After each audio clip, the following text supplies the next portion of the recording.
Morning debate నేను సునీత. రాష్ట్రంలో politics మళ్లీ కొత్త మలుపు తిరుగుతున్నాయి.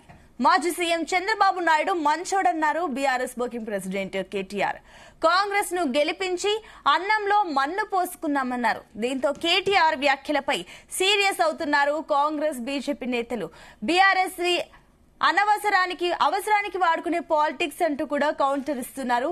ఇక ఇవి అనవసరంగా మాట్లాడుతున్నారంటూ కూడా కొన్ని కామెంట్లు అయితే వస్తున్నాయి. దీనికి సంబంధించి ఇవాళ డిబేట్ లో డిస్కస్ చేస్తున్నాం. ఇవాళ డిబేట్ లో మనతో పాటు పార్టిసిపేట్ చేస్తున్నారు బీజేపీ అధికార ప్రతినిధి, అదేవిధంగా ఎక్స్ ఎంపీ కంటెస్టెంట్ వాసుదేవరావు గారు ఉన్నారు.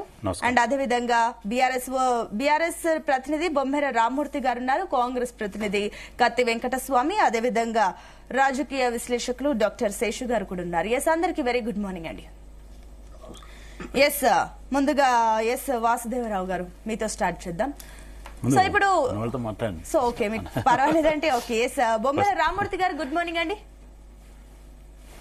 Good morning.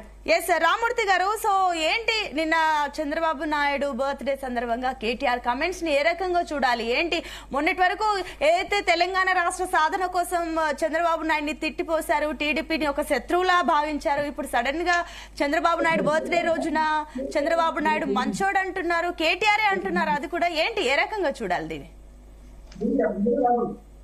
అందరికీ నమస్కారం. డిబేట్ లో పాల్గొంటున్న పెద్దలకు, జీ తెలుగు ప్రేక్షకులకు, మేము ఎప్పుడు కూడా చంద్రబాబు నాయుడు గారినో ఆంధ్ర వాళ్ళనో ఎప్పుడు కూడా ఒక మాట కూడా అనలేదండి.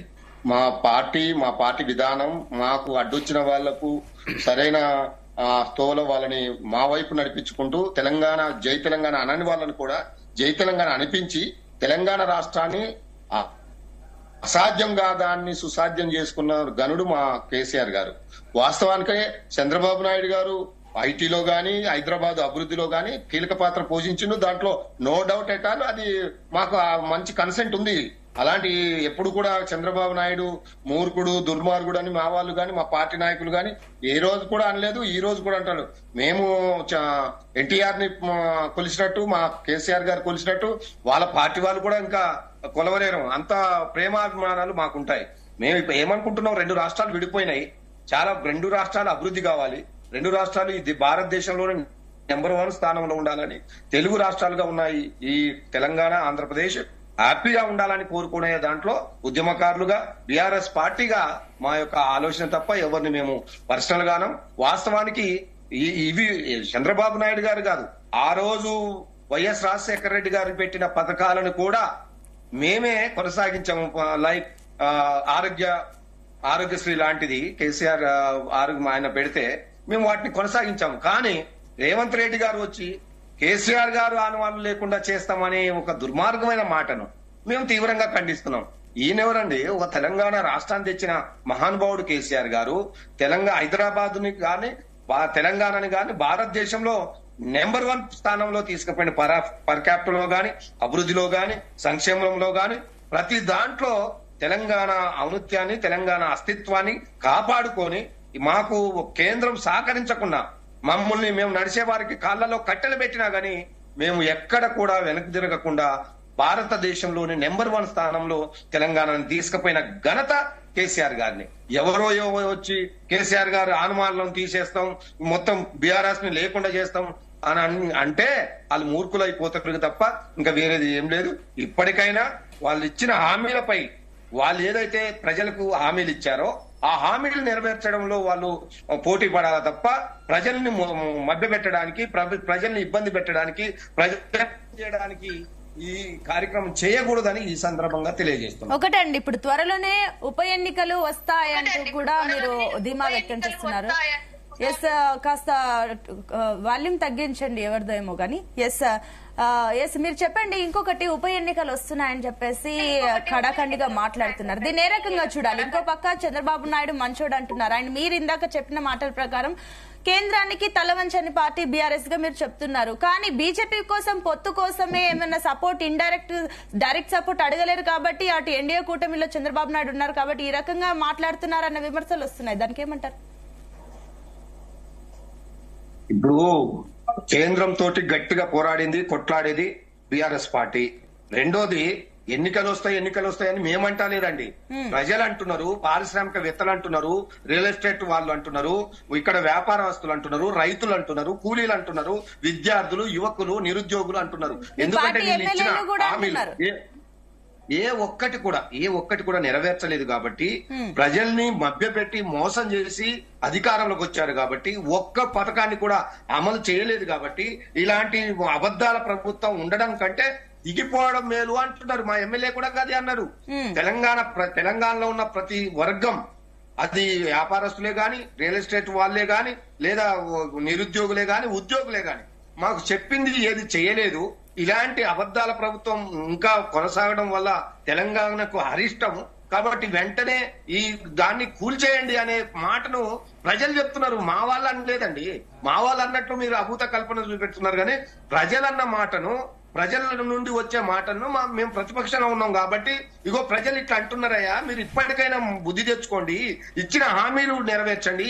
ఇప్పటి వరకు వృద్ధులకు ఇవ్వాల్సిన 4,000 పెన్షన్ ఇవ్వలేదు, మహిళలకు ఇవ్వాల్సిన 2,500 పెన్షన్ ఇస్తానన్నది ఇంతవరకు ఇవ్వలేదు, కూలీ రైతులకు ఇస్తానన్నది ఇవ్వలేదు, ఆటో వాళ్ళకి ఇక ఇన్ని చెప్పుకుంటా పోతే ఈ 17 నెలల కాలంలో 2 లక్షల కోట్ల అప్పు చేశారు తప్ప ఈ తెలంగాణ రాష్ట్రానికి ఒరగబెట్టింది ఏం లేదు. ఈయన 40 సార్లు ఢిల్లీకి పోయి 4 రూపాయలు కూడా తేలేదు. కానీ 4 లక్షల కోట్ల రూపాయల దాదాపు ముడుపులైతే ఢిల్లీలో ఇచ్చారని మాకు తెలిసిన సమాచారం. ఓకే అండి. ఎస్ వాసుదేవ్ గారు, గుడ్ మార్నింగ్ అండి. ఎస్ వాసుదేవ్ గారు, సో మీరు ఎంపీ కంటెస్టెంట్ చేశారు కాబట్టి మీకు ఆల్రెడీ తెలంగాణలో ప్రజలు ఏం కోరుకుంటున్నారు, ఎలాంటి సమస్యలు, ఇవన్నీ మీకు దృష్టికి వచ్చే ఉంటాయి. అయితే ఇప్పుడు ఏంటి కేటీఆర్ కమెంట్స్ ఏ రకంగా చూస్తున్నారు? నిజంగానే తెలంగాణ రాష్ట్ర ప్రజలు మళ్ళీ సీఎం గా కేసీఆర్ ని కోరుకుంటున్నారా ఏంటి? ముందుగా జీ తెలుగు న్యూస్ ప్రేక్షకులకి, అలాగే ప్యానల్ తోటి పెద్దలకి, మీకు అందరికి నమస్కారం. కలలు కనటం దాంతో ఎటువంటి ఖర్చు ఉండదు, అదేవిధంగా తప్పు కూడా కాదు.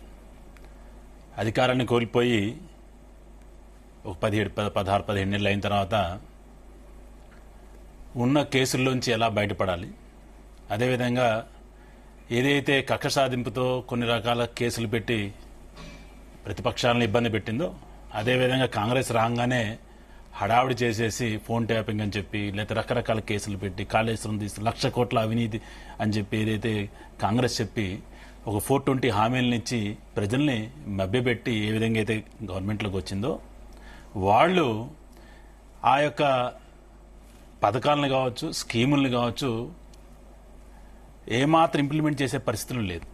ఏదో ఒకటో రెండో ఇవ్వడం తప్పితే ఈ రోజున ఎవరైతే 6 గ్యారెంటీలు గట్టిగా అడుగుతారో, లేకపోతే ఆ 420 హామీల మీద దృష్టి పడుతుందని చెప్పి రోజుకొక డ్రామాలు చేస్తూ రకరకాలుగా మాటలు కాంగ్రెస్ గవర్నమెంట్. ఇంకొక స్టెప్ కూడా పెరిగి ఏ విధంగానైతే బీఆర్ఎస్ కాంగ్రెస్లో ఉన్న ఎమ్మెల్యేలని కొనుక్కుందో, అదేవిధంగా కాంగ్రెస్ గవర్నమెంట్లోకి వచ్చిన తర్వాత కొంతమంది ఎమ్మెల్యేలు కప్పదాటింది మనకు తెలుసు. వాళ్ళందరినీ మరి అదే న్యాయం, బీఆర్ఎస్కి ఏదైతే న్యాయం ఉందో కాంగ్రెస్ కూడా అదే న్యాయం ఉంటుంది. కానీ ఈయన ఒక స్టెప్ ముందుకెళ్ళి వారికి అనర్హత వేటే పడదు, ఉప ఎన్నికలే రావు అన్న స్థాయిలో మాట్లాడి పొరపాటు అది. అందుకనే గట్టిగా బుద్ధి చెప్పింది ఈ యొక్క సుప్రీంకోర్టు. ఒళ్ళు దగ్గర పెట్టుకో, నీవు రాసిన రాజ్యాంగం కాదు ఇది, అంబేద్కర్ రాసిన రాజ్యాంగం. మీ రాహుల్ గాంధీ గారు ఏదైతే రోజు పుస్తకం పట్టుకుని తిరుగుతుంటాడో, రాజ్యాంగాన్ని కాపాడుతామని సరిగా చదువుకోము, లేకపోతే మీ యొక్క రాహుల్ గాంధీని సరే చదువుకోమని చెప్పి సుప్రీంకోర్టు శుభ్రంగా 4 మొట్టికలు కూడా చెప్పింది. కాబట్టి నోటికి ఏదో వచ్చింది మాట్లాడుతూ అటు కాంగ్రెస్, ఇటుపక్క ఈయన కేటీఆర్ గారు మరి మొన్నటిదాకా కంచగచ్చబోలి మేము దానికి నిలబడతాము, దాన్ని రక్షిస్తాము, రకరకాల మాటలు చెప్పిన 10 సంవత్సరాలలో కంచగచ్చబోలి యొక్క భూముల్ని సరిగ్గా ఎందుకు ఆ హెచ్యూ పేరు మీద మార్చలేకపోయారు? హెచ్యూ దగ్గర తీసుకున్న 325 ఎకరాలది ఎక్కడో అయితే ఇచ్చారో దాన్ని వాళ్ళకి ఎందుకు అప్పచెప్పలేదు ప్రజలు అడుగుతున్నారు. కాబట్టి ఈ 10 సంవత్సరాలు పూర్తిగా మిమ్మల్ని నమ్మిస్తే దాన్ని అప్పుల కుప్ప చేశారు. ఈయనేమో అక్కడైతే లంకి బిందులు ఉన్నాయనుకున్నాము అని ఖాళీ బిందులని ఏం చెప్తున్నాడు. కాబట్టి ఇద్దరికి కూడా మళ్ళీ ఆల్రెడీ ఒకసారి బీఆర్ఎస్ బుద్ధి చెప్పడం జరిగింది. ఈసారి ఎన్నికల్లో ఎప్పుడు వస్తే అప్పుడు. అంటే ప్రజాస్వామ్యబద్ధంగా ఎప్పుడు వస్తే అప్పుడు ఎన్నికలు. ఓకే, మీరు అంటున్నారు మేబీ సరే గత పాలనలో ఏదైతే లోటుపాట్లు ఉన్నాయో అందుకే ఈసారి కాంగ్రెస్ ప్రభుత్వాన్ని తీసుకొచ్చారు. సరే అదైనప్పటికీ ఇక్కడ కూడా ఫెయిల్యూర్, బీఆర్ఎస్ కాంగ్రెస్ రెండు కూడా ఫెయిల్ అయ్యాయి ప్రజల్ని న్యాయం చేయడం విషయంలో అంటున్నారు. కానీ అక్కడ కేటీఆర్ కామెంట్స్ కూడా ఇంకో రకంగా ఉన్నాయి. కేంద్రం నుంచి అన్యాయం జరిగింది, అందుకే కేంద్రానికి ఇంతవరకు బీఆర్ఎస్ ఎప్పుడు తలవంచని పార్టీగా ఉంది అంటూ కూడా అంటున్నారు. అసలు తెలంగాణకి అన్యాయం జరిగిందే కేంద్రం వల్ల అన్న కామెంట్లు వస్తున్నాయి. ఏదైనా చెప్పొచ్చు, ఏమైందో స్పష్టంగా రమ్మని చెప్పండి, కేటీఆర్ రమ్మని చెప్పండి, మా నాయకులు వస్తలేదు, నేనే మాట్లాడతాను, ఏమేమి అన్యాయం పేపర్ రాసుకు రమ్మని చెప్పండి. మా దగ్గర ప్రతి దానికి సమాధానం ఉంది. ప్రతి దానికి న్యాయబద్ధంగా రావాల్సిన ప్రతి న్యాయ పైసాను కూడా కేంద్ర ప్రభుత్వం ఈ యొక్క రాష్ట్ర ప్రభుత్వానికి ఇచ్చింది. అక్కడ దాకా ఎందుకు మీరు 1,90,000 డబుల్ బెడ్రూమ్ ఇల్లు కట్టి సంవత్సరం పైన దాదాపు దాన్ని అట్లే వదిలేసేసి ఎన్నికల ముందు బూచిగా చూపించి కార్యకర్తలకు లేదా ప్రజలకు ఇస్తాము ఓట్లు అని చేసిన దుర్మార్గపు ఆలోచన మీది. ఇప్పుడు ఏమైంది, బుద్ధి మీకు చెప్పుతో కొట్టినట్టు అయింది. అవన్నీ వచ్చి కాంగ్రెస్ గవర్నమెంట్ ఆయన ఇచ్చుకున్నాడు. కట్టింది ఎవరు?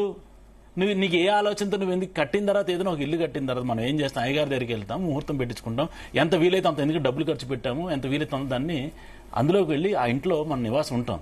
లేకపోతే ఇల్లు పాడైపోతుంది. కట్టి సంవత్సరాలు ఏ దుర్మార్గపు ప్రజల సొమ్ముతో కట్టి, ప్రభుత్వ సొమ్ములతో కట్టి, ఏ దుర్మార్గపు ఆలోచన 1,00,000 పైన ఇళ్లను ఎవరికి ఇవ్వకుండా ఉంచుకుంటే ఈరోజు ఏమైంది, ఆయన కట్టిండు, ఈయన రిబ్బన్ కట్ చేసిండు. ఇటువంటి దుర్మార్గ ఆలోచనలు ఉండబట్టే మీకు బుద్ధి చెప్పడం జరిగింది. ఈ రోజున మళ్ళీ ఈయన మొదలుకు వచ్చారు ఇందిరమిళ్ళు అని చెప్పి. ఏ ఇందిరమిళ్ళు ఎన్ని కడతాడో, ఎప్పుడు కడతాడో అంటే శంకుస్థాపన చేయగానే అయిపోయినట్టు ఏం చెప్తున్నాడు. మా ఖమ్మం నుంచి మొదలు పెట్టారు, ఖమ్మంలో శంకుస్థాపన చేశారు. అవి ఎప్పుడు కడతారో, ఎప్పుడు ఇస్తారో, మళ్ళీ లబ్ధిదారులు ఏ విధంగా కేసీఆర్ అయితే ఈ డబుల్ బెడ్రూమ్ ఇల్లు కట్టి ఇప్పుడు కూడా మనం అవుటర్ రింగ్ రోడ్ వైపు వెళ్తుంటే రోడ్ నెంబర్ ఎగ్జిట్ నెంబర్ 2 దగ్గర కూడా కనబడతాయి. దగ్గర వేల కొద్ది డబుల్ బెడ్రూమ్ ఇల్లు ఇప్పటికీ అవి నోచుకోని పరిస్థితి, లోపలికి వెళ్ళి ఉండే పరిస్థితి లేదు. ఇటువంటి దుర్మార్గ పాలన చేయబట్టి ప్రజలు బుద్ధి చెప్పారు. ఇప్పుడు కాంగ్రెస్ గవర్నమెంట్ మొన్నటిదాకా మేము మొన్నే వచ్చాం అని చెప్తూ ఇప్పుడు 17 నెలలు అయిపోయింది. 10 నెలల తర్వాత నీ 6 గ్యారెంటీలు ఏమైందని జనాలు అడుగుతున్నారు. నువ్వేదో బస్సులో ఉచిత ప్రయాణం నీ చేతిలో పోయేది లేదు, ఆ సంస్థ నష్టాల్లో పోతుంది. అది ఆర్టీసీ సంస్థ ఏముంది, నీకు చేతులు ఇచ్చేది కాదు కదా, ఉన్నదాన్ని పెడితే ఇప్పుడు ఆ సంస్థ లబోదిబో ఆ సంస్థ కొట్టుకుంటుంది. దానికి సరైన ఫండ్స్ ఇచ్చావా? ఫండ్స్ ఇవ్వలేదు. మరి మిగిలిన ఇప్పుడు కళ్యాణ లక్ష్మి రకరకాలు ఉన్నాయి. ఆ పందేరం లాగా, అంటే పరుగుల పందేరం లేకపోతే చీటిపాటలాగా ఈయన ఒక లాస్ట్ యొక్క మేనిఫెస్టోలో అసెంబ్లీ ఎన్నికలప్పుడు మీకు ఫస్ట్ అనౌన్స్ చేసింది Congress government manifesto, Congress party చేయంగానే కేసీఆర్ కేటీఆర్ అంటే ఇవన్నీ జరిగేవి కావన్నారు. 4 రోజులు పోతే వాళ్ళు దానికి రూపాయలు కలిపి వాళ్ళు ఇచ్చారు. కాబట్టి అలవి కానీ ఏది హామీలు ఇచ్చారో 420 హామీలు అవే వాళ్ళకి బొంద తీసి పెడతాయి లోపల. ఓకే, ఎస్ వెంకటస్వామి గారు, గుడ్ మార్నింగ్ అండి. నమస్కారం అమ్మా. నమస్కారం. ఎస్ వెంకటస్వామి గారు, సో నిన్న చంద్రబాబు నాయుడు పుట్టినరోజు సందర్భంగా అటు కేటీఆర్ కమెంట్స్ మీరు వినే ఉంటారు. ఏంటి అసలు బీఆర్ఎస్ గెలుపు చారిత్రక అవసరం అని కూడా వాళ్ళు అంటున్నారు. అండ్ ఇంకా ప్రజలు ఇప్పుడు మాజీ సీఎం కేసీఆర్ ని సీఎం గా కోరుకుంటున్నారు. ఈ రోజు తినే అన్నంలో మన్ను పోసుకున్నాం కాంగ్రెస్ ప్రభుత్వం రావడం వల్ల అని కొన్ని భారీ కమెంట్లే చేశారు. ఏంటి దీనిపైన మీరేమంటారు? త్వరలో ఉప ఎన్నికలు కూడా వస్తాయని వాళ్ళు జోస్యం చెప్తున్నారు కదా. అంటే కేటీఆర్ అంటే ఫ్రస్ట్రేషన్ లో ఉండడం అనేది చాలా స్పష్టంగా అవుతుంది. అధికారం 10 ఏళ్ళు అనుభవించిన తర్వాత అధికారం కోల్పోయేసరికి ఫ్రస్ట్రేషన్ కు వెళ్ళిపోయినాడు ఆయన. వెళ్ళిపోయి ఇక అంటే మతి తప్పి మాట్లాడేటువంటి మాటలు ఇలా మాట్లాడుతున్నాడు. కాంగ్రెస్ ప్రభుత్వం చారిత్రక అవసరం అంట, ఆయనకు ఒక మంచి అవకాశం ఇచ్చారు. చారిత్రక అవసరమే. 2014లో 2018లో 2 సార్లు చారిత్రకమైనటువంటి అవకాశాన్ని ఆయనకి ఇస్తే ఆయన తెలంగాణ ప్రజల ఆశల మీద ఆశలను తీసుకుపోయి అగ్గిలో పడేసినాడు ఆయన. కేసీఆర్ కావచ్చు, కేటీఆర్ కావచ్చు. ఆ కేసీఆర్ తనయుడిగా, కేటీఆర్ మంత్రిగా ఈ రాష్ట్రానికి ఆయన చేసిన సేవలను ఇవన్నిటిని కూడా చరిత్ర గమనించే ఒక చారిత్రక నిర్ణయం తీసుకున్నారు. 10 ఏళ్ల తర్వాత కేసీఆర్ ను ఇంట్లో కూర్చోబెట్టినారు. సో కాంగ్రెస్ ప్రభుత్వం అంటే ప్రజలకు అన్నం పెట్టేది, సున్నం పెట్టేది కాదు. మీరు 10 ఏళ్ళ సున్నం పెట్టినారు. మీరు అన్నం తిని ప్రజలకు సున్నం పెట్టినారు. మీ ఆస్తులు ఎక్కడి నుంచి ఎక్కడికి పోయినాయో ఒకసారి మనం బహిరంగ చర్చకు సిద్ధమైతే కేసీఆర్, కేటీఆర్, హరీష్ రావు, కవితమ్మ, లేకపోతే సంతోష్, సో ఇట్లా పెద్ద లిస్టే ఉంది. వాళ్ళందరి తీసినట్టయితే ఉంటే వాళ్ళ ఆస్తులు 2014 ముందే ఉండే, 2014 నుంచి అంటే 14 తర్వాత అధికారంకి వచ్చినాక ఏమైనా అనేది ఒకసారి మీకు అంటే మీడియాకి సంబంధించిన వాళ్ళకి కానీ ప్రజలకు కానీ అందరికీ తెలుసు.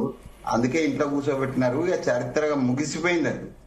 ఆ చరిత్ర టిఆర్ఎస్, బిఆర్ఎస్ ఏం పేరు పెట్టుకున్నా కూడా ఆ చరిత్ర ముగిసిపోయింది. మళ్ళీ ఆయన ముఖ్యమంత్రి కావడమో లేకపోతే ఆయన అడ్డు పెట్టుకొని కొడుకు ముఖ్యమంత్రి కావాలనుకోవడమో అవన్నీ కూడా పగటి కళలు మాత్రమే. ఆ పగటి కళలనే మాట్లాడుతున్నాడు ఆయన. తర్వాత సరే చంద్రబాబు నాయుడు గురించి ఆయన చేసిన comments, I don't want go in to that because his opinion. ఆయనే చంద్రబాబు నాయుడుకు తిడతాడా, హక్కున చేర్చుకుంటారు, అదంతా కూడా వాళ్ళ పర్సనల్ అంశం. నేను దాన్ని రాజకీయం చేయదలుచుకోలేదు. సో ఆయన కామెంట్స్ ఆయనకే వదిలిపెట్టేస్తున్నాం, ఆయన విజ్ఞతకే వదిలిపెట్టేస్తున్నాం, మాకేం సంబంధం లేదు. కానీ కాంగ్రెస్ ప్రభుత్వం మీద ఆడిపోసుకోవడం ఏదైతుందో అంటే ఇక్కడ మీరు ఒకటి గమనించాలండి. అంటే ప్రజలను ఎంత బుద్ధిహీనులుగా ఆయన చూస్తున్నాడనంటే కాంగ్రెస్ ప్రభుత్వాన్ని ప్రజాస్వామ్యయుతంగా ప్రజలు ఎన్నుకున్న ప్రజలందరూ కూడా వెదవాలన్నట్టుగా మాట్లాడుతున్నాడు. అంటే తినే అన్నంలో మన్న ఎవడు పోసుకోడు కదా, అంటే ఈవెన్ పిచ్చివాడికి ఇచ్చినా కూడా పోసుకోవడం అనుకుంటున్నాను. కానీ ఇప్పుడు కేవలం కేటీఆర్ కామెంట్స్ కాదు, అటు ప్రతిపక్షాలు ఇప్పుడు బీజేపీ నుంచి కూడా అవే కామెంట్స్ వస్తున్నాయి. ప్రజల నుంచి మాట్లాడుతున్నారు ఇలాంటి కామెంట్స్ అని అంటున్నారు. ఒకటండి వెంకటస్వామి గారు, మన దగ్గర ప్యానెల్లో మన వాసుదేవరావు గారు కూడా ఉన్నారు. ఎస్, ఆయన కూడా కొన్ని కమెంట్స్ చేస్తారు. మీరు చేసిన ఏదైతే 420 హామీలు ఏవైతే ఉన్నాయో ఇంతవరకు ఏది కూడా అమలు కాలేదు, ఒక్క ఏదైతే ఉచిత బస్సు మినహా ఏది కూడా అమలు కాలేదంటూ కూడా కమెంట్స్ ఉన్నాయి. ఏంటి ఎవరికి కనిపిస్తలేవు? ఉచిత బస్సులు అయితే కనిపిస్తున్నాయి. మేము అదే ఎందుకు కనిపించట్లేదు? 200 అరే ఒక్క నిమిషం నన్ను మాట్లాడండి. ఇప్పుడు మేము చేసిన హామీలలో అనేక హామీలను టు ది ఎక్స్టెంట్ పాసిబుల్ మేము ఇచ్చిన అంటే 100 days అనేటువంటి ఒక పదం ఉందా, దాంట్లో కొంచెం మేము వెనక అయినాం. నేను కాదని అంటలేదు, దాన్ని సత్యాన్ని ఒప్పుకోవాల్సింది. 100 days కాకపోయినా 100 days దాటినాకనైనా మేము ఇచ్చిన వాగ్దానాలకు సంబంధించి ఒక్కొక్కటి చేసుకుంటూ వస్తున్నాం. మీకు ఫ్రీ కరెంట్ ఇస్తున్నాం అండి, 200 యూనిట్స్ వరకు ఎవరికి కనిపిస్తలేదా? 500 గ్యాస్ ఇస్తున్నాం కనిపిస్తలేదా? రైతులకు రుణమాఫీ చేసినాం కనిపిస్తలేదా? ఇప్పుడు మేము ఎడ్యుకేషన్ సంబంధించి స్కిల్ యూనివర్సిటీ స్టార్ట్ చేసినాం కనిపిస్తలేదా? సో ఇవన్నీ కూడా గుడ్డిగా విమర్శించకూడదు. విమర్శ సద్విమర్శ ఉండాలా. ఆ విమర్శ కూడా ప్రభుత్వం ఆలోచింపజేసే విధంగా ఉండాలా. అంతేగాని గుడ్డిగా కేటీఆర్ కు కేసీఆర్ మన రేవంత్ రెడ్డి మీద కోపంతోటో లేకపోతే వెంకటస్వామి మీద కోపంతోటో మాట్లాడకూడదు. ఒక విజ్ఞతతోటి రాజకీయాలలో విమర్శ చేస్తే అది సుపరిపాలనకు తర్వాత అధికారంలో ఉన్న వాళ్ళను ప్రజాపక్షంగా ప్రతిపక్షం కరెక్ట్ చేసేటువంటి అవకాశం ఉంటుంది. చాలా గుడ్డిగా మాట్లాడుతున్నారు. బీజేపీ కావచ్చు, ఇటు బీఆర్ఎస్ కావచ్చు, చాలా గుడ్డిగా మాట్లాడుతున్నారు. వాళ్ళు 10 ఏళ్లలో ఏం చేసిందో శ్వేతపత్రం ఇవ్వాలండి. ఈ మోడీ గారు ఏం ఈ దేశానికి రాష్ట్రానికి ఏం ఒరగబెట్టిండో శ్వేతపత్రం ఇవ్వండి. మేము 10 నెలల్లో లేకపోతే ఒక సంవత్సరం దాటింది, 13, 14 నెలలు అయింది, మేమేది ఇస్తామో శ్వేతపత్రం ఇద్దాం, అందరం కూర్చుందాము, పర్సెంటేజ్ ఇద్దాం, 10 ఏళ్లలో ఏం చేసినారు లేదా 10 నెలల్లో ఏం చేసినారు అనేటువంటిది శ్వేతపత్రం విడుదల చేసి బహిరంగ చర్చకు రావాల్సింది. మీలాంటి మీడియా అందరు కూడా మొత్తం అంతా మీడియాను బహిరంగంగా పెట్టండి, బహిరంగ చర్చ పెట్టండి. అది అక్కడికి వచ్చి ఏదో మొండివాదన చేయకుండా ప్రజలకు డాటా తోటి మనం సమర్థిద్దాం. దాంట్లో దమ్ముంటే నేను బీఆర్ఎస్ అండ్ బీజేపీలను సవాల్ చేస్తున్నా. వెంకటస్వామి గారు, ఎస్ వాసుదేవ గారికి సబ్మిషన్ ఉందంటే ఎస్ మీరు చెప్పండి. లేదు, వెంకటస్వామి గారు చాలా మంచి పాయింట్ లేవనెత్తారు. ఎందుకంటే కాంగ్రెస్ గవర్నమెంట్ రాగానే ఫస్ట్ మొదలుపెట్టి వైట్ పేపర్ బిజినెస్. మేము వైట్ పేపర్ మరి సంవత్సరం అయింది కదా, 15 నెలలు అయింది కదా, లేదా 500 రోజులు అయింది కదా మీరు ప్రభుత్వంలోకి వచ్చి, ఒక్కసారి మళ్ళీ ఒక వైట్ పేపర్ మీరు ఏం చేశారు, అప్పుడు పరిస్థితి ఎలా ఉందని మీరు వైట్ పేపర్లు పెట్టారు కానీ ఇంకొక వైట్ పేపర్ ఇస్తే బాగుంటుంది. మీ ఎదుటిని అడిగే ముందు మన చిత్తశుద్ధి చూపించుకొని తర్వాత ఎదుటి కరెక్ట్గా ఉంటుంది. కాబట్టి మీరు వైట్ పేపర్ ఆల్రెడీ ఇచ్చిన బాధ్యరావు గారు అదే ఎప్పుడు కాదన్న వెంకటస్వామి గారు నేను చెప్పేది, మీరు ఇచ్చిన వైట్ పేపర్ దేనికి ఇచ్చారు అందరూ తెలుసు. మీరు హామీలు నెరవేర్చలేని చెప్పడం కోసం ఇచ్చిన, మీరు హామీలు నెరవేర్చలేము, లంకె బిందులు అనుకొని ఖాళీ బిందులు ఉన్నాయి అని చెప్పడం కోసం, ప్రజల్ని మభ్యపెట్టడం కోసం, ప్రజల తిరుగుబాటును ఎదుర్కోవడం కోసం మీరు ఇచ్చిన వైట్ పేపర్. నేనేమంటున్నానంటే 12 నెలల సంవత్సరంతో మళ్ళీ ఒక వైట్ పేపర్ ఇస్తే బాగుంటుంది. మీరేం చేశారు? వైట్ పేపర్ ఇస్తే బాగుంటుంది. మీరు ఎన్ని లక్షల అప్పులు తెచ్చారు?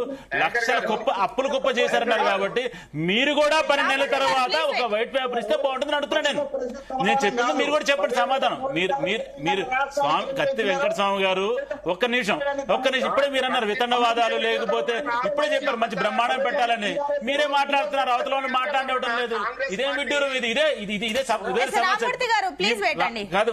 వెంకటస్వామి గారు ఇప్పుడు ఏం చెప్పారంటే ఇష్టానుసారం మాట్లాడుకుని మంచి ఓపెన్ చర్చ పెడతాను. నేను మాట్లాడుతుంటే మీద పడుతుండే అసలు మనం దయ్యాలు వేదాలు వాళ్ళు ఇచ్చినట్టు ఉంది. అది నేనేం చెప్తున్నానంటే వైట్ పేపర్ మీరు ఎందుకు ఇచ్చారు ప్రజలందరూ తెలుసు.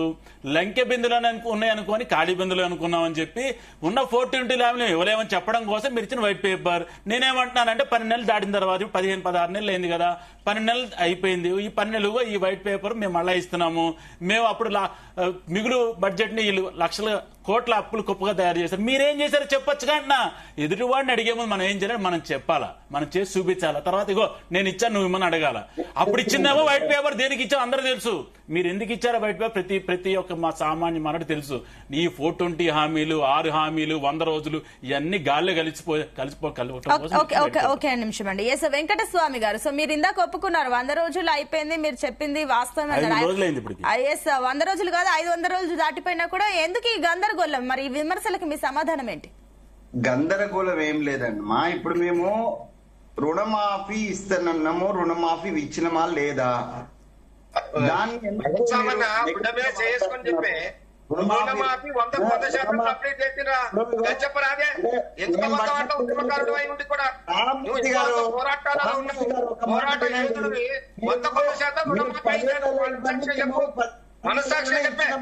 ఓకే అండి రామ్మూర్తి గారు మీ పాయింట్ చెప్పారు, ప్లీజ్ వెయిట్, ఆయన చెప్పనివ్వండి క్లారిటీ.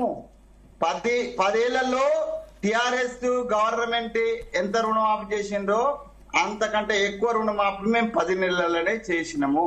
అది అక్షర సత్యము, అది డాక్యుమెంట్స్ ఉన్నాయి. మేము ముట్టుగా చెప్తే అందరు యాక్సెప్ట్ చేసేది కాదు. డాక్యుమెంట్స్ ఉన్నాయి, ప్రభుత్వ లెక్కలు ఉన్నాయి, దాని మీద మాట్లాడదాం. ఇప్పుడు ఏం చేసినా విమర్శించేటువంటి యొక్క మనస్తత్వం ఉంటే మేము ఎవరు కూడా ఏం చేయలేరు. నేను అందుకే అంటున్నా కదా, గుడ్డిగా విమర్శించద్దు. నేనేమంటున్నా, నేను ఒక సవాల్ విసురుతున్నా. మీరు 10 ఏళ్ల యొక్క పత్రాలు తీయండి, శ్వేత పత్రం తీయండి. మేము ఈ 10 నెలల లేదా 16 నెలల మేము శ్వేతపత్రం తోటి బయటకు వద్దాం, ఓపెన్ గా డిబేట్ లో కూర్చుందాం విత్ డాటా. ఇప్పుడు చాలా సార్లు మేము చాలా ఎక్కువ డబ్బులు ఇచ్చినాము కేంద్రానికని అమిత్ షా గారు చెప్పినారు, మోడీ గారు చెప్పినారు, బండి సంజయ్ గారు చెప్పినారు, కిషన్ రెడ్డి సాబ్ చెప్పినాడు. చాలా మంది ఇప్పుడు వెంకట్రావు గారు కూడా వాసుదేవరావు గారు కూడా చాలా సార్లు చర్చలలో పాల్గొనడం చెప్తున్నారు. నేనేమనంటే kindly put on the paper and come for the open debate. నేను టిఆర్ఎస్ మిత్రులకు కూడా అదే చెప్తున్నా. రామ్మూర్తి మొదటి నుంచి ఉద్యమంలో మా సహచరుడు, మేమంతా కలిసి పనిచేసినాం. ఉద్యమ సహచరులందరినీ గొంతు కోసినట్టున్నా కూడా పాపం ఆయన గొంతు కోయించుకోకుండా అక్కడే ఉన్నాడు.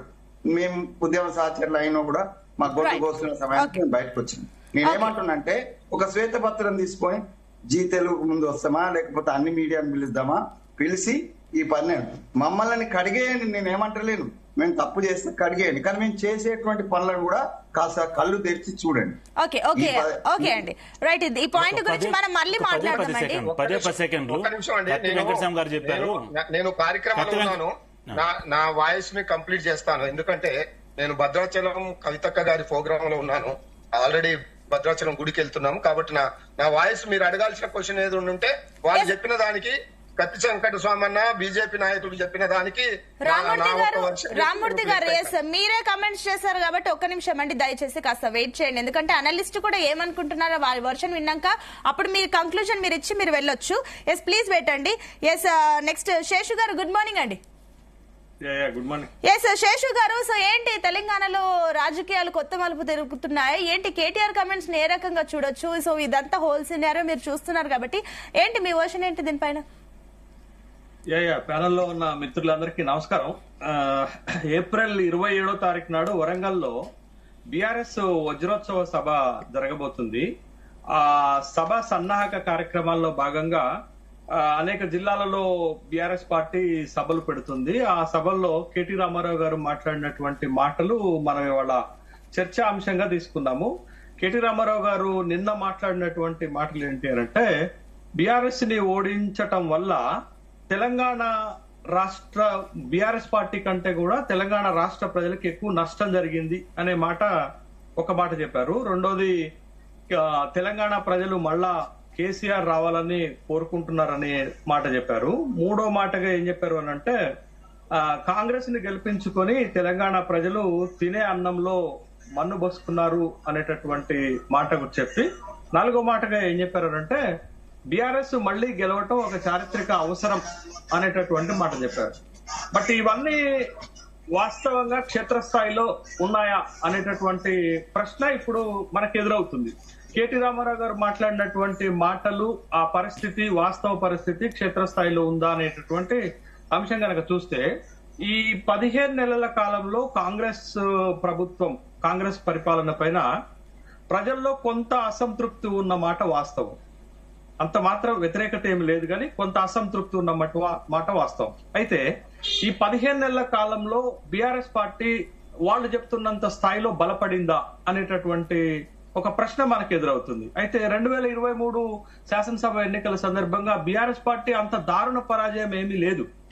దాదాపు వాళ్ళు 39 శాసనసభ స్థానాలు గెలిచారు. కాంగ్రెస్ కంటే కూడా 1.8% ఓట్లు తక్కువగా మాత్రమే వచ్చాయి. అంటే 2023 శాసనసభ ఎన్నికల్లో కూడా బీఆర్ఎస్ ఓడిపోయినప్పటికి కూడా బలమైనటువంటి ప్రతిపక్షంగా మొదటిసారి తెలంగాణలో ఆవిర్భవించింది. అయితే ఈ 15 నెలల కాలంలో రాష్ట్రంలో జరిగినటువంటి పొలిటికల్ డెవలప్మెంట్స్ లో బీఆర్ఎస్ బలపడినట్లుగా మనకి ఎక్కడ కనపడదు. ఎందుకంటే మీకు లోక్సభ ఎన్నికలు జరిగాయి.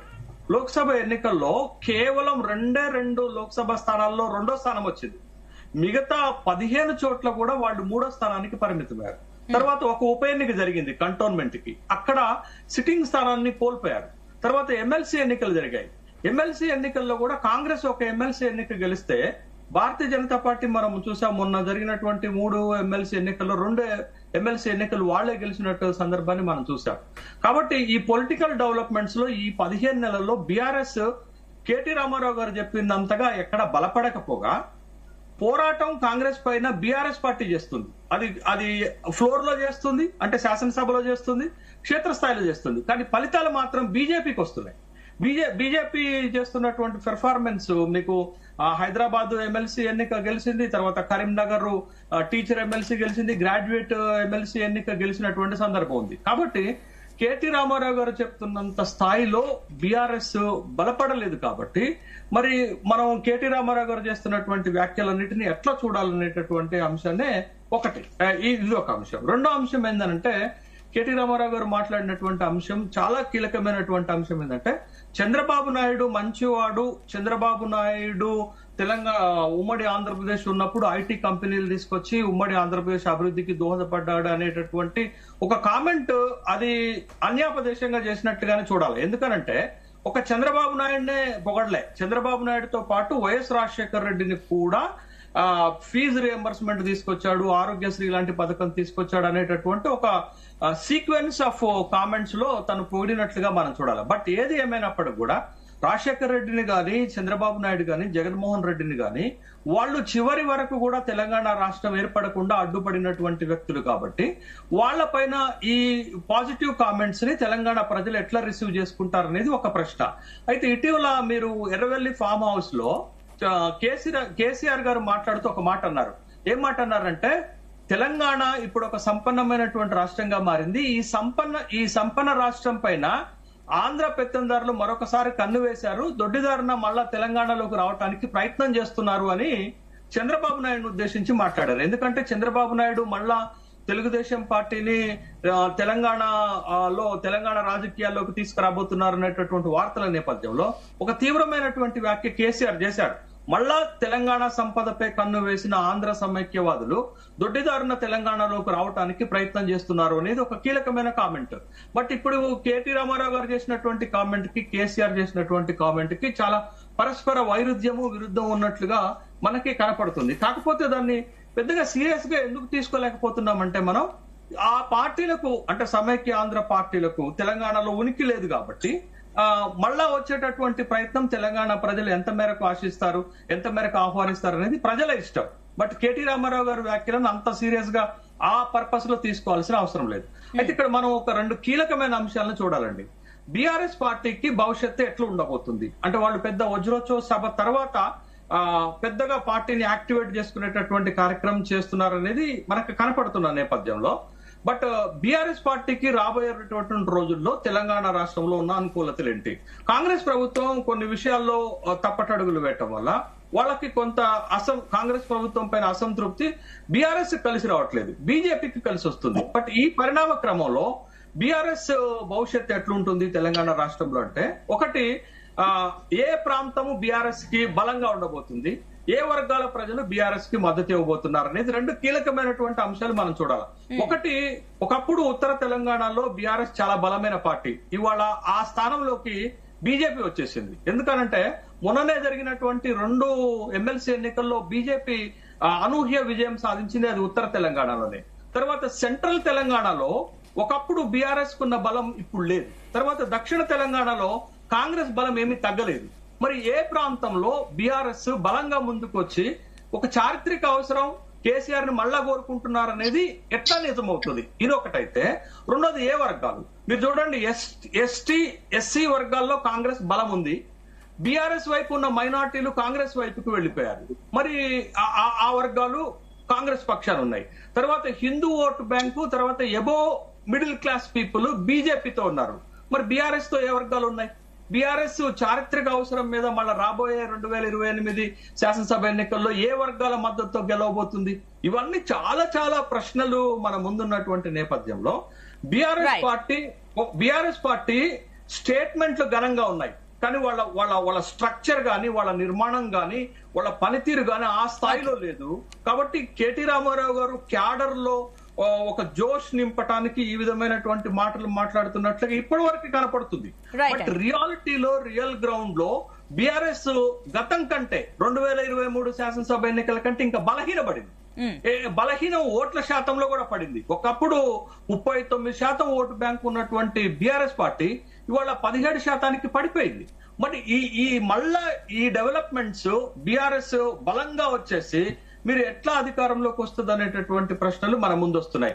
ఒకప్పుడు కాంగ్రెస్ కి బీఆర్ఎస్ కి పోటీ ఉంటే ఇప్పుడు 3వ పక్షంగా బీజేపీ వచ్చింది. ఎన్నికల నాటికి 4th ఫోర్స్ కూడా వస్తుంది తెలంగాణలో. బట్ ఈ ఫోర్స్ అన్నిటిని ఎదుర్కొని గత వైభవాన్ని బీఆర్ఎస్ పార్టీ ఎట్లా సాధించబోతుంది అనేటటువంటి ప్రశ్న ఇప్పటికిప్పుడైతే బీఆర్ఎస్ మళ్ళా గత వైభవాన్ని సాధిస్తుంది అనేటటువంటి అట్మాస్ఫియర్ కనపట్లేదు. ఓకే అండి, శేషు గారు నేను మళ్ళీ మీ దగ్గరకు వస్తానండి. ఎస్ రామూర్తి గారు, సో ఇప్పుడు శేషు గారు చెప్పిన కమెంట్స్ ప్రకారం చూస్తే దీనిపైన మీ ఒపీనియన్ ఏంటి? అండ్ ఇంకొకటి, నిజంగానే ఇప్పుడు ఏదైతే బీఆర్ఎస్ డౌన్ ఫాల్ అవుతుందా, ఇంకొకటి ఇప్పుడు పొలిటికల్ స్ట్రాటజీస్ ప్రకారం చూసినా, లెక్కల ప్రకారం చూసినా కాంగ్రెస్ తర్వాత ఎక్కువగా సీట్లు ఈ మధ్య కాలంలో పుంజుకుంటుందంటే బీజేపీ కదా. బీఆర్ఎస్ మీరు అంటున్నట్లుగా ఉప ఎన్నికలు వస్తాయి, ఖచ్చితంగా గెలుస్తామని మీరు అంటున్నారు, కానీ ఇక్కడ రిజల్ట్స్ మాత్రం భిన్నంగా కనిపిస్తున్నాయి. ఏంటి ఈ రిజల్ట్స్ భిన్నంగా కనిపిస్తున్నాయి కాబట్టి ఇప్పుడు చంద్రబాబు నాయుడిని స్ట్రాటజీ ప్రకారమే కేటీఆర్ పొగిడారా? భవిష్యత్తులో పొత్తుకెళ్లే అవకాశాలు ఏమైనా ఉన్నాయా, లేదంటే ఇండైరెక్ట్ గా సపోర్ట్ కోసం ఏమైనా ట్రై చేస్తున్నారా? శేషు గారు మాట్లాడిన దాంట్లో ఏ ఒక్కటి కూడా వాస్తవం లేదు. ఎందుకంటే ఎంపీ ఎన్నికలకు ముందు పరిస్థితులు వేరు. ఏదో చేస్తారు కాంగ్రెస్ పార్టీ వాళ్ళు, ఏదో అదవుతుందో వాళ్ళు అధికారంలోకి వచ్చారు, మాకు అన్ని జరుగుతాయని అనుకున్నారు. ఎంపీ ఎన్నికల దాకా వాళ్ళు మభ్యపెట్టారు. అట్లా ఓటింగ్ శాతం కొంత తగ్గి ఉండొచ్చు, కానీ దాని తర్వాత మేము ఎక్కడ పోటీ చేయలేదు. ఎమ్మెల్సీ ఎన్నికల్లో ఓడిపోయిన రోజు అంటున్నారు. అసలు మీ ఎమ్మెల్సీ ఎన్నికల్లో మొన్న బీజేపీ వాళ్ళు, కాంగ్రెస్ వాళ్ళు పోటీ చేసినప్పుడు మేము ఎక్కడ కూడా పోటీ చేయలేదు. పోటీ చేయకుండా ఓటమి గెలుపు అనేది ఎక్కడ ఉంటది? ఇంకోటి, ఈ రాష్ట్రంలో కాంగ్రెస్ పార్టీ ఏదైతే హామీలు ఇచ్చిందో ఆ హామీలు నెరవేర్చలేదని నిత్యం పోరాడుతున్నది బీఆర్ఎస్ పార్టీ. మొత్తం నిలదీస్తున్నది బీఆర్ఎస్ పార్టీ. కాంగ్రెస్ పార్టీలకు నిద్ర లేకుండా చేస్తున్న నాయకులకు నిద్ర లేకుండా చేస్తున్నది బీఆర్ఎస్ పార్టీ. బీఆర్ఎస్ పార్టీ అప్పటికి ఇప్పటికి 100% పెరిగింది. వాళ్ళు అనుకుంటున్నారు వాపును చూసి బల్బ్ అనుకుంటున్నారని. మేము చాలా క్లియర్ గా ఉన్నాము, చాలా క్లియర్ గా మేము ముందుకు పోతున్నాం. 100% రేపు ఎన్నికల్లో, స్థానిక ఎన్నికలలో మా సత్తా ఏందో చూపెట్టుకునే పరిస్థితి ఏర్పడుతుంది. మేము ఎవరిని ఇప్పుడు ఎందుకు ఆ మాటలు వచ్చినాయి, కేసీఆర్ గారి ఆనవాలు కూడా లేకుండా చేస్తామనే ఒక దుర్మార్గమైన మాట రేవంత్ రెడ్డి అంటుంటే, అరే నాయన గత ముఖ్యమంత్రులు ఇన్ని చేశారు, మేము ఎక్కడ కూడా ఆత్మాలని తూటిపేయాలని మేము అనుకోలేదు, వాళ్ళని మేము ఇంకా గౌరవిస్తున్నాము. అటు రాజశేఖర రెడ్డి గారు అయితేనే, ఇటు చంద్రబాబు నాయుడు గారు అయితేనే ఈ రాష్ట్రానికి చేసిన సేవలు ఇట్లు ఉన్నాయని చెప్పడంలో కేటీఆర్ గారు చాలా క్లియర్ గా చెప్పడం జరిగింది. కానీ మేము మీలాగా మేము తూడ్చేస్తాం, ఆనవాళ్ళు లేకుండా తీసేస్తాం అనే మాట మేము అనలేదు. కాబట్టి మీరు అంటున్నారు కాబట్టి మీరు తూడ్చేయలేదు. కేసీఆర్ గారు తూడిస్తే చెరిపోయే అక్షరము కాదు, అది ఒక సువర్ణ అక్షరాలతో లిఖించబడ్డ ఆయన చరిత్ర. ఆయన ఈ రాష్ట్రానికి ఈ అసాధ్యాన్ని సుసాధ్యాన్ని చేసి తెలంగాణ రాష్ట్రం సాధించిన ధీరుడు కదా కేసీఆర్ గారు. కేసీఆర్ గారే లేకుంటే ఈ రాష్ట్రమే లేదు కదా. మీరు అంటున్నట్లు నిజంగానే అంత నమ్మకం ఉన్నప్పుడు, సువర్ణాక్షరాలతో లిఖించబడినప్పుడు కేసీఆర్ పేరు, మీరు అన్నట్లు ఆనవాళ్ళ కోసం అవసరం లేదు. ప్రజల గుండెలు ఉంటారు, ఆనవాళ్ళు ఉన్నా లేకపోయినా ప్రజల గుండెలు ఉంటారు. బట్ ఒకటి రామ్మూర్తి గారు, ఒకటి మీరు ఇందాక ఒక కమెంట్ చేస్తారు, మేము అసలు పోటీ చేయనప్పుడు గెలుపోటములు ఎట్లా వస్తాయని. కానీ మీరు ఓటమిని అంగీకరించారు కాబట్టి అసలు పోటీలో లేరు అని అంటారు కదా, దానికి ఏమంటారు? ఏ ఎన్నికల్లో పోటీ చేయాలా, ఏ ఎన్నికల్లో పోటీ చేయొద్దు, మేము ఎక్కడ మేము నిలబడాలనేది ఒకటి. ఎన్నికలు అనేవి ప్రజల అవసరాలకు అనుగుణంగా ఏ ఎలక్షన్స్ ఎవరు ఎక్కడ అవసరమో ఆ రకంగానే ఉంటాయి. మీరు దేనికి పోటీ చేయాలో దేనికి పోటీ చేయక్కర్లేదు అంటే దీన్ని విమర్శిస్తున్నట్టు ప్రజాపాలన. రెండు పార్టీలు, కాంగ్రెస్ బీజేపీ పార్టీలు తెలంగాణకు ద్రోహం చేస్తున్నాయి. ఈ రెండు పార్టీలు తెలంగాణకు అరిష్టంగా మారినాయి. ఈ గత 10 సంవత్సరాల అభివృద్ధికి, ఈ 17 నెలల అభివృద్ధికి తెలంగాణలో చాలా వ్యత్యాసం ఉంది. కాబట్టి ప్రజలు వాళ్ళు నిర్ణయించుకున్నారు, మాకు శ్రీరామ రక్ష బీఆర్ఎస్ పార్టీ కేసీఆర్ గారే అని ప్రజలు కోరుకుంటున్నారు. కాబట్టి వీళ్ళనే మాటలు గాని, వీళ్ళు చెప్పే మాటలు గాని, ఇప్పుడు మా కత్తి వెంకట స్వామి అని అన్నాడు, ఉద్యమకారులకు 250 గజాల ల్యాండ్ ఇస్తా అన్నారు. మరి ఎందుకు ఇవ్వలేదు? మేమేమి చేయలే, వాళ్ళు మేనిఫెస్టోలు పెట్టి వాళ్ళు ప్రామిస్ చేశారు. అమరవీరులకు 25,000 రూపాయల పెన్షన్ ఇస్తా అన్నారు, వాళ్ళు మర్చిపోయారు. మేము ఎక్కడ కూడా ఉద్యమకారులను మర్చిపోలేదు. ఉద్యమకారులను ఎమ్మెల్యేలను చేసినాం, ఎంపీలను చేసినాం, మంత్రులను చేసినాం. కాబట్టి తెలంగాణ అంటేనే తెలంగాణ ప్రజలకు పేగుబంధం ఉన్న పార్టీ బీఆర్ఎస్ పార్టీ. వీళ్ళనేటి రామూర్తి గారు, ఒకటి వాసుదేవరావు గారికి సబ్మిషన్ ఉందంట మీ అంశంలో. రామూర్తి గారు, ఈ రాష్ట్రంలో రామూర్తి గారు ఒకటండి, మీకు వాసుదేవ్ గారు ఒక ప్రశ్న అడుగుతారంట, ప్లీజ్ వెయిట్. ఇప్పుడు 2 ఎన్నికల్లో మన జరిగిన 3 ఎన్నికల్లో పోటీ చేయాలని చెప్తున్నారు బీఆర్ఎస్. అంటే వారి టీచర్లతో సంబంధం లేదు, గ్రాడ్యుయేట్ సంబంధం లేదు, వాళ్ళు ప్రజలు కాదా, లేదా వాళ్ళకి మీ పార్టీ అవసరం లేదా? అట్లా ఎట్లా ఉంటుంది? ఒక పొలిటికల్ పార్టీ అంటే చారిటబుల్ ఆర్గనైజేషన్ కాదు ఇది. జనరల్గా ఏంటంటే ఎక్కడైతే మనము ఓడిపోవటం ఎందుకులే అని ముందే పక్క తప్పకుండా, అంటే ముందే అస్త్ర సన్యాసం చేసినట్టు వదిలేసి ఈ రోజు ఏదో అంటే ఎవరి మరి పొలిటికల్ పార్టీ పెట్టింది, పొలిటికల్ పార్టీ పెట్టింది దేనికి? అదే ఇద్దరికి అదే వర్తిస్తుంది. ఇప్పుడు భారతీయ జనతా పార్టీ మేము చెప్తున్నాను కదా, ఈ రోజు చెప్తున్నాను కదా, మీరు స్థానిక సంస్థ ఎన్నికలలో బీఆర్ఎస్ పార్టీకి కంటే 1 సీట్ అని ఎక్కువ తీసుకోండి, భవిష్యత్తులో నేను రాజకీయాల నుంచి మొత్తం సన్యాసం తీసుకుంటాను. కావాలంటే ఇట్లాంటి మాటలు 2023 ఎన్నికల ముందు మీ అధినాయకులు చాలా చెప్పారు సన్యాసం తీసుకుంటారు. అరే అట్లా మొత్తం సన్యాసులు ఉంటారు పార్టీల్లో, మొత్తం సన్యాసులు. ఇప్పుడు మీ 2023 ఎన్నికల ముందు మీ నాయకులు ఎన్నిసార్లు చెప్పారు ఈ మాటలు, ఎంతమంది చెప్పారు? మీరు నిజంగా గానీ ఆ మాట మీద నిలబడి సగం మంది సన్యాసులు ఉంటారు, మొత్తం కాషాయ వస్త్రాలు కట్టుకునే పరిస్థితి వస్తుంది. కాబట్టి ఆ మాటలు వదిలేక రెండో విషయం, మీరు ఆంధ్రోళ్ళు సెటిలర్స్ అని చెప్పి ఎన్ని రకాల అంటే చెప్ప కాని అలవి కాని మాటలు తిట్టింది మీరు. ఈ రోజు సడన్ గా ప్రేమ ఎందుకు వచ్చింది? అది ప్రజలకి ఉన్న Yes, అంటే ఏ విధంగా తిట్టారో మనకు తెలుసు, ఏ విధంగా కేటీఆర్ నోరు జారాడు, ఏ విధంగా కేటీఆర్ ఏ విధంగా గత కార్పొరేషన్ ఎన్నికల ముందు కేటీఆర్ ఆంధ్రోల మీద హైదరాబాద్ కార్పొరేషన్ ఎన్నికలు ఏ విధంగా మాట తెలుసు, దానికే బుద్ధి చెప్పారు గత కార్పొరేషన్ ఎన్నికలలో. మీరు ఈ రోజు గబుక్కుని వచ్చే వాళ్ళు ఎందుకు ప్రేమ పుట్టిందో ప్రజలకు డౌట్ వస్తుంది. ఈ ప్రేమ తొందరగా ఎందుకు వచ్చింది అనేది. మరి అసలు మీ పోరాటం చేసింది కూడా ఇద్దరి మీదే. ఆ కాంగ్రెస్ పార్టీ 1400 మంది యువకులు బలిదానం తీసుకునే వారు కూడా తెలంగాణ ఇవ్వలేదు. ఆ కాంగ్రెస్ సంబంధించిన నాయకులు మీరు పొగుడుతున్నారు ఎన్నికలు వస్తాయని చెప్పి. మరి అదే విధంగా మరి చంద్రబాబు నాయుడు గారు ఆంధ్రలో ఇప్పుడు మనం మీ కేసీఆర్ అధినేత చెప్పారని చెప్తున్నారు, మళ్ళా దొడ్డిదారిని వస్తున్నారని చెప్పి వాళ్ళని మీరు ఎందుకు పొగుడుతున్నారు? జనాలు కన్ఫ్యూజన్ అంతే. ఈ అంశానికి మీ క్లారిటీ ఏంటి? ఇప్పుడు మేము చాలా క్లియర్ గా ఉన్నాము. ఈ రాష్ట్రానికి దిశను మార్చే శక్తి ఒక్క బీఆర్ఎస్ పార్టీకే ఉంది. వీళ్ళేదో తాత్కాలిక లాభాలతోటి సంకలు గుద్దుకుంటే మేమేం చేయలేము. ఖచ్చితంగా ఈ రాష్ట్రానికి కేసీఆర్ గారి నాయకత్వం అవసరము. అందుకే ఈ రాష్ట్రంలో కాంగ్రెస్ పరిపాలన సరిగ్గా లేదు కాబట్టి వాళ్ళు దిగిపోవాలని కోరుకుంటున్నారు. కానీ రామూర్తి గారు, ఇందాక వాసుదేవరావు గారు చెప్పిన క్వశ్చన్ కి మీరు ఆన్సర్ ఇవ్వట్లేదు. ఎందుకు సడన్ గా చంద్రబాబు నాయుడు పైన ప్రేమ? సడన్ గా నాకు అర్థం కావడం లేదు. తెలంగాణ ఉద్యమం సమయంలో మాట్లాడిన మాటలు వేరు. రెండు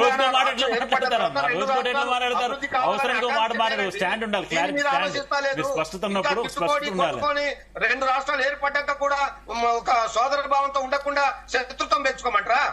సోదర భావం వద్దనట్లేదు, పెళ్లి చేసుకోవద్దు అంటున్నాం. మేము చెప్పే సోదర భావం వద్దనట్లేదు, పెళ్లి చేసుకోవద్దని చెప్తున్నాం.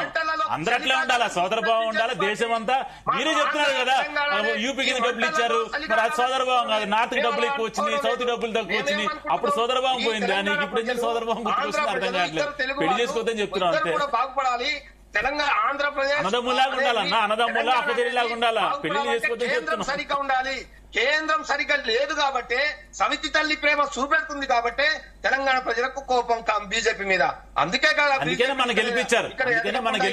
ఇక్కడ 8 ఈ రాష్ట్రంలో ఉన్న 17 పార్లమెంట్ సీట్లలో మీ సారు కారు 16 అని చెప్పి ఒకటి ఎంఐఎం అప్పచెప్పేసిన తర్వాత మిగిలిన 16 మాకు వచ్చినాయి. నాయకులకు కాళ్ళు ఒత్తడానికి, చెప్పులు మోయడానికి పనికొస్తున్నారు కానీ ఇక్కడ బీజేపీ మీరేమేం మోసారు తెలుసు కదన్నా. మీరేమేం మోసారు? ఇప్పుడు నా తండ్రికి అవసరమైతే చెప్పులు తీసి తప్పు కాదు, మా అన్నకి అవసరం తప్పు కాదు. మీరు రాత్రిలో పూట ఏం సరఫరా చేస్తారో అందరూ తెలుసు. మీరు మీ నాయకులు రాత్రి పూట ఏ సరఫరా చేస్తారో మీ కేసీఆర్ ఎప్పుడు పడుకుంటాడు. ఇప్పుడు అరే ఏం మాట్లాడుతున్నావు నువ్వు? మీ అన్నకు అవసరమైతే నీ అవసరం నిన్ను కూడా ఊడ్చుకుంటాం, అంత కూడా కడుక్కుంటాం. దాన్ని కూడా తప్పుడు భావంతో చూస్తూ ఈ రోజు మాట్లాడనేది మీ దిగజారుడు రాజకీయాలకి నిదర్శనం అది. రైట్, ఓకే అండి. ఎస్ వెంకటస్వామి గారు చెప్పండి. సో మీ పాయింట్ ఏంటి దీనిపైన? ఇప్పుడు నిజంగానే అటు అనుకున్నట్లుగా బీఆర్ఎస్ నిజంగానే ఉప ఎన్నికలు వస్తే వాళ్ళ గ్రాఫ్ బాగా పెరుగుతుందని చెప్పేసి వాళ్ళ సినారియో ఉంది. ఏంటి ఏమంటారు? అసంతృప్తి ఉంది వాస్తవమే, కానీ నిజంగానే ఏంటి ఏమంటారు, దీనికి వ్యతిరేకత ఎక్కువగా ఉంది ప్రజల్లో అని కూడా అంటున్నారు. ఏంటి నిజమేనా? దానికి ఒకవేళ కొలమానము అంటే వాస్తవంగా రామూర్తి గారు చెప్పినా, వాసుదేవరావు గారు చెప్పినా, ఒకవేళ కొలమానంగా ఎన్నికలే చూడాల్సి వస్తుంది కాబట్టి ఇన్ జనరల్ ఎన్నికలే చూస్తాం కాబట్టి స్థానిక సంస్థల ఎన్నికల వరకు మనం వెయిట్ చేయాల్సింది. దాని రిజల్ట్స్ మా మీద వ్యతిరేకత ఉందా, అసంతృప్తి ఉందా? అసంతృప్తి వేరు, వ్యతిరేకత వేరు. కేసీఆర్ మీద వ్యక్తిగతమైన అసంతృప్తి ఉన్నా కూడా తెలంగాణ ఉద్యమంలో అనేక సందర్భాలలో ఆయన తప్పులు చేస్తున్నాడని చాలా మంది మేధావులకు మాతోటే మమ్మల్ని ఏమయ్యా వెంకటస్వామి ఎందుకు కేసీఆర్ అట్లా చేస్తుంటే నువ్వు కూడా సపోర్ట్ చేస్తున్నాను, కోదండరామ్ సార్ను నన్ను లేకపోతే జయశంకర్నే ప్రశ్నించే రోజులు ఉన్నాయి. అది అసంతృప్తి. కానీ ఉద్యమ అవసరాల దృష్ట్యా ప్రతిసారి వాళ్ళని గెలిపించినారు, టిఆర్ఎస్ మిత్రులైనా లేకపోతే కేసీఆర్ గారు. సో అసంతృప్తి కొంత ఉంటది, ఎందుకంటే ఎక్స్పెక్టేషన్స్ ఎక్కువ ఉన్నాయి. గత 10 సంవత్సరాల్లో జరిగినటువంటి ఏదైతే అంటే తెలంగాణ తెచ్చుకున్నప్పుడు ఏదైతే ఆశయాలతోటి ఏదైతే ప్రజలు ఉన్నారో వాటిని నెరవేర్చడంలో 10 సంవత్సరాలు తీసుకున్నా కూడా కేసీఆర్ గారు అది నెరవేర్చకపోవడము, దాంట్లో వాళ్ళు ఫెయిల్యూర్ కావడం వల్ల వచ్చేటువంటి కాంగ్రెస్ ప్రభుత్వం మీద డెఫినెట్ గా ఎక్కువ ఆకాంక్షలు కానీ లేకపోతే ఎక్కువ ఎక్స్పెక్టేషన్స్ కానీ. సో ఆ ఎక్స్పెక్టేషన్స్ రీచ్ కానటువంటి ఏదైతే వర్గం ఉంటుందో ఆ వర్గానికి అసంతృప్తి ఉంటుంది. That doesn't mean that is వ్యతిరేకత. మేము గ్రామాలలో తిరుగుతున్నాం, ఇలా జై బాపు, జై భీమ్, జై సంవిధాన్ పేరుతో మేము గ్రామాలలో తిరుగుతాం. వీఆర్ వెరీ కాన్ఫిడెంట్ అమ్మా. నేను బీజేపీ మిత్రులకు కానీ బీఆర్ఎస్ మిత్రులు రామూర్తి గారు కానీ మిగతా వాళ్ళకి కానీ నేను చెప్పేది ఏంటంటే let us wait for that. మేము 90% స్థానిక సంస్థ ఎన్నికలలో డెఫినెట్ గా మీరు మిగతా గెలిచేయంటే పార్టీ పేరుతో కాదు, వ్యక్తిగతంగా వాళ్ళ వ్యక్తులు కొంతమంది ఉంటారు మంచి వాళ్ళు, అన్ని పార్టీలలో మంచి వాళ్ళు ఉంటారు, చెడ్డరు. సో వ్యక్తిగత ఇన్ఫ్లుయెన్స్ తోటి కొన్ని గెలవచ్చాము కానీ ఇటు బీజేపీ కానీ ఇటు బీఆర్ఎస్ కానీ పార్టీ పరంగా ఇలా కాంగ్రెస్ ను తలదన్ని బీఆర్ఎస్ గానీ బీజేపీ కానీ, అసలు బీజేపీ అయితే కౌంట్ లో ఉండదు స్థానిక సంవత్సర ఎన్నికలలో. సో ఉంటే కొంత పర్ఫార్మెన్స్, ఎందుకంటే కొన్ని ఇలా 8 ఎంపీ సీట్లు వాళ్ళకు ఉన్నాయి, 8 ఎమ్మెల్యే సీట్లు ఉన్నాయి కాబట్టి వాళ్ళ ఎమ్మెల్యేల ప్రభావం, ఎంపీల మీరేమో ప్రభావం బీజేపీ కౌంట్ లో ఉండదని అంటున్నారు. మరి గత మొన్నటి వరకు ఎలక్షన్స్ లో వాళ్ళ రిజల్ట్ కనిపిస్తుంది కదా, మరి దానికి ఏమంటారు? ముందుతో పోలిస్తే వాళ్ళ గ్రాఫ్ పెరుగుతుంది కదా సహజంగానే. మనం స్టాటిస్టిక్స్ ప్రకారం మాట్లాడాలి. తప్పులేదు, మనిషికి ఆశ లేకపోతే బతకలేడు. ఆశతో జీవిస్తున్నారు. మొత్తం దేశంలో ఉన్న 3 చోట్ల ముచ్చటగా 3 చోట్ల మీరు ఇది భారతదేశం 3 చోట్ల అది చూసుకునే మేము మొత్తం అనుకుంటే ఎట్లా?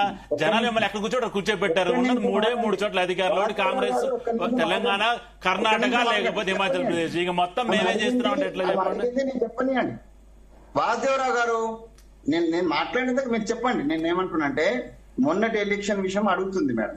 మేము కూడా పోటీ చేసినాం. మేము ఎమ్మెల్సీ ఎలక్షన్స్ లో సాంప్రదాయకంగా కాంగ్రెస్ పార్టీ టీచర్ ఎమ్మెల్సీలో పోటీ చేయదు, అది చాలా స్పష్టము.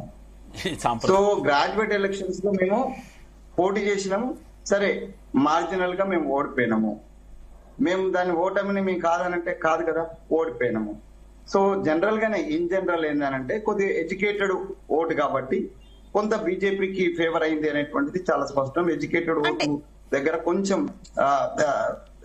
కుడి ఎడమలుగా ఎప్పుడు భారతీయ జనతా పార్టీ, ఇప్పుడు కాదు భారతీయ జనతా పార్టీ గతంలో రామచంద్ర అన్న కూడా హైదరాబాద్ లో ఎమ్మెల్సీ గెలిచినాడు, అంటే పూర్తిగా కాంగ్రెస్ గవర్నమెంట్ ఉన్న సమయంలో కూడా గెలిచినాడు. అంటే బీజేపీకి కొంత ఈ ఎలివేటెడ్ సర్కిల్లో డెఫినెట్ గా వాళ్ళకు ఉన్న పట్టును మనం కాదనలేము.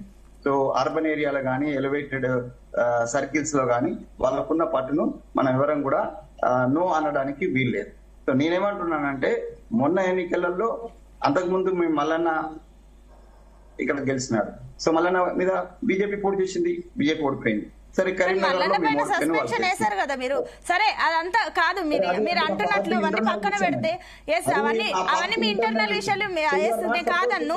ఒకటండి వెంకటస్వామి గారు, మీరు అంటున్నట్లు మీరు మీ పార్టీ సాంప్రదాయ ప్రకారం మీ సాంప్రదాయాలు అనుకుంటూ వెళ్తారా? మీ సాంప్రదాయం వెనుకనే ఫాలో అవుతారా, లేదంటే ప్రజల సమస్యల కోసం పోరాడతారా? అవసరం లేదు, వాళ్ళ సమస్యలకు సంబంధం లేదు, వారు ఓటు అక్కర్లేదు. పార్టీ ఇంటర్నల్ అంశాల విషయం మీరు అన్నదానికి నేను తీశాను. మీరు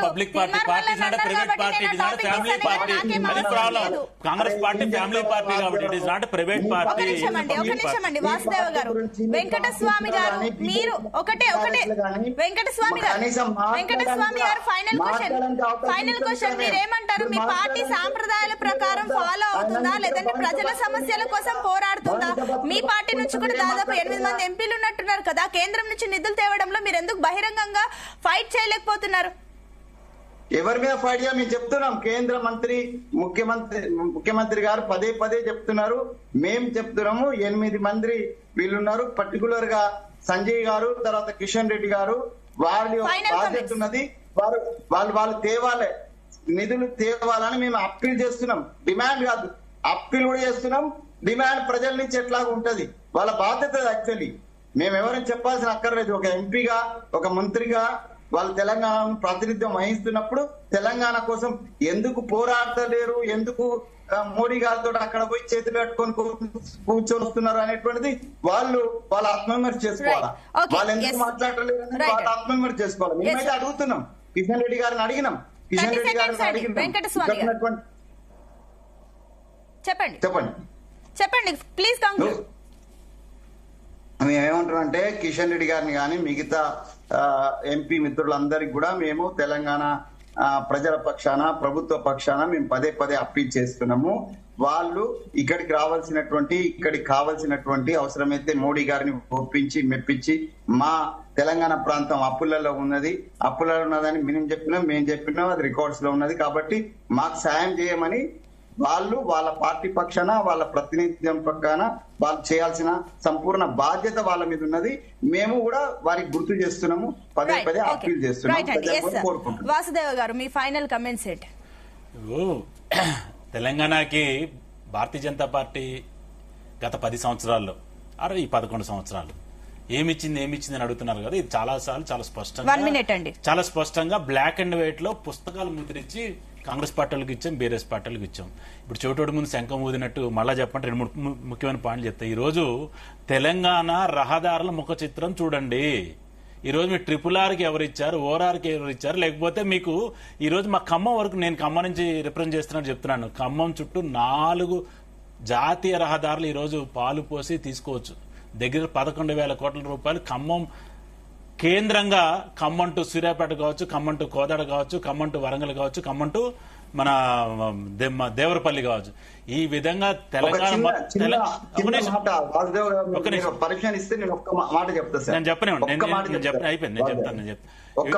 ఇది ఓన్లీ ఒక మచ్చు తునక, ఇటువంటి ఈ రాష్ట్రాన్ని ఈ రోజు రైల్వే స్టేషన్ మొక్క చిత్రం చూడండి. ఈ రోజు అసలు మీరు ఉస్మానియా యూనివర్సిటీకి ఏం చేశారో చెప్పండి. ఉస్మానియా యూనివర్సిటీ మీ కింద ఉంది కదా, ఉస్మానియా యూనివర్సిటీకి ఏం చేశారు మీరు?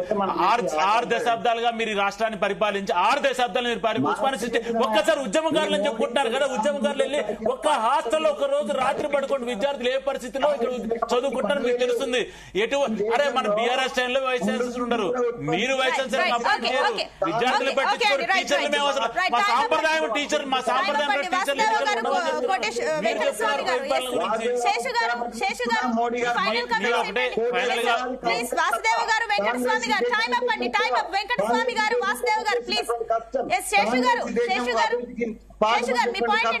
దాని కారణంగానే కదా తెల్ల బట్టలు వేసుకొని బీజేపీ నాయకులు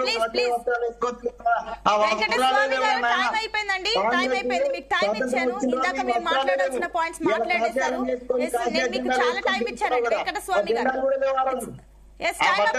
వెంకటస్వామి గారు టైం అప్. శేషు గారు ఫైనల్ కమెంట్స్ ప్లీజ్. ఇప్పుడు తెలంగాణ రాష్ట్రంలో పొలిటికల్ డెవలప్మెంట్ ఏంటది? బీఆర్ఎస్ ను ఓడించి కదా కాంగ్రెస్ అధికారంలోకి వచ్చింది. ఇప్పుడు కాంగ్రెస్ పైన అసంతృప్తి ఏర్పడితే ఆ అసంతృప్తి ఎవరికి వెళ్ళాలా? బీఆర్ఎస్ కు వెళ్ళాలి కదా. కానీ ఉన్నటువంటి సిచ్యువేషన్ చూస్తే ఆ అసంతృప్తి ఎవరి వైపుకు వెళ్తున్నట్టు కనపడుతుంది? బీజేపీ వైపుకు వెళ్తున్నట్టు కనపడుతుంది కదా. దేశాన్ని పరిపాలిస్తున్న Bharatiya Janata party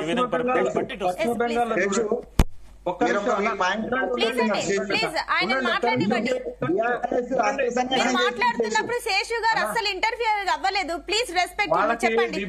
debate procedure follow కాకపోతే ఎట్లా అంత సీనియర్లు?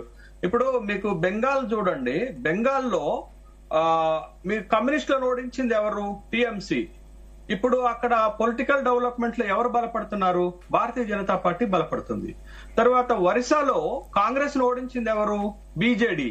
ఇప్పుడు అక్కడ పొలిటికల్ డెవలప్మెంట్ లో ఎవరు అధికారంలోకి వచ్చారు? బీజేపీ అధికారంలోకి వచ్చింది. బట్ తెలంగాణలో కూడా అదే పరిస్థితి రేపు భవిష్యత్తులో వస్తుందా? ఇప్పుడు బీఆర్ఎస్ ను ఓడించింది కాంగ్రెస్ అయితే ఇప్పుడు కాంగ్రెస్ పైన అసంతృప్తి బీఆర్ఎస్ కి రావాల్సిన దగ్గర బీజేపీ ఎట్లా బలపడుతుంది అనేటటువంటి విషయాన్ని బీఆర్ఎస్ పార్టీ ఆత్మ పరిశీలన చేసుకోవాలి. ఒకవేళ చేసుకోకపోతే భవిష్యత్తులో మళ్ళా అధికారంలోకి ఎలా వస్తారనేటటువంటి ప్రశ్న. రెండోది, ఉప ఎన్నికలు జరిగితే 10 స్థానాల్లో బీఆర్ఎస్ గెలవాలి కదా. ఆ పరిస్థితి ఉందా ఇప్పుడు రాష్ట్రంలో అనేటటువంటి ప్రశ్న బీఆర్ఎస్ పార్టీ వేసుకోవాలి. అప్పుడు ఈ ప్రశ్నలన్నిటికీ సమాధానాలు దొరుకుతాయి. ఎగ్జాక్ట్లీ అండి. థ్యాంక్ యూ అండి. డిబేట్ లో పార్టిసిపేట్ చేసిన అందరికీ మొత్తం మీద